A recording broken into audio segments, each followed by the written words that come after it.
आपण पाहू शकतोय नागरिकांचं तर नुकसान झालंच आहे। अक्षरशः गाड्या वाहून गेल्या आहेत, त्याच सोबत विद्यार्थ्यांचं देखील नुकसान होत आहे। शाळांना सुट्टी जाहीर केली आहे, त्यांचं साहित्य वाहून गेलंय। या संदर्भात अधिकची माहिती देत आहेत आपले प्रतिनिधी पुण्यातून सागर आव्हाड। सागर, काय सांगाल? विद्यार्थ्यांचं अक्षरशः शाळेच्या साहित्याचं पण नुकसान झालंय।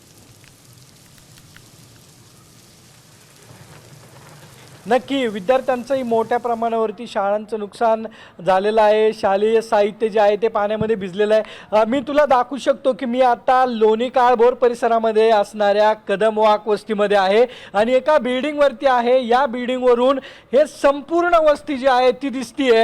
एका शेतामधून मोठ्या प्रमाणावरती पाणी जे आहे ते या कदम वाक वस्तीमध्ये घुसलेलं आहे आणि अजूनही पाणी जे आहे ते कदम वाक वस्तीमध्ये मोठ्या प्रमाणावरती येताना पाहायला मिळतंय। यामध्ये अनेकांच्या घरामध्ये पाणी गेलेलं आहे। त्याचबरोबर पूर्ण जलमय परिसर जो आहे तो कदम वाक वस्तीचा आपल्याला पाहायला मिळतोय। एकंदरीतच आपण जर पाहिलं तर या ठिकाणी नर्सरी आहे, शेती आहे, शेतीचं नुकसान झालेलं आपल्याला पाहायला मिळतंय। कशा पद्धतीने आपण हे या ठिकाणी लोकांचे हाल झालेले आहेत ते दाखवण्याचा प्रयत्न साम टीव्हीच्या माध्यमातून करतोय।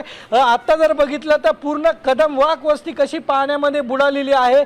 सर्व रस्त्यांवरती मोठ्या प्रमाणावरती पाणी जे आहे ते भरलेलं पाहायला मिळतंय। या रस्त्यांना नदीचं स्वरूप आलेलं आपल्याला पाहायला मिळतंय। शेतामधून मोठ्या प्रमाणावरती पाणी जे आहे ते कदम वाक वस्तीमध्ये येतानाही दिसतंय। त्यामुळे या ठिकाणच्या शाळा असतील, शाळांना सुट्टी देण्यात आलेली आहे। अनेकांच्या घरातील साहित्य जे आहे तेही पाण्यामध्ये वाहून गेलेलं आहे। अनेक गाड्या पाण्यामध्ये बुडालेल्या आहेत।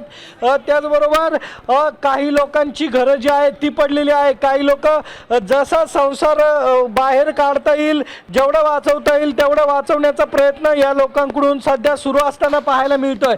त्यामुळे पूर्ण जलमय वातावरण सध्या कदम वाक वस्तीमध्ये आपण साम टीव्हीवरती आपण पाहू शकतोय। स्थिती अत्यंत भयावह आहे। धन्यवाद तुम्ही दिलेल्या या सविस्तर अपडेटसाठी।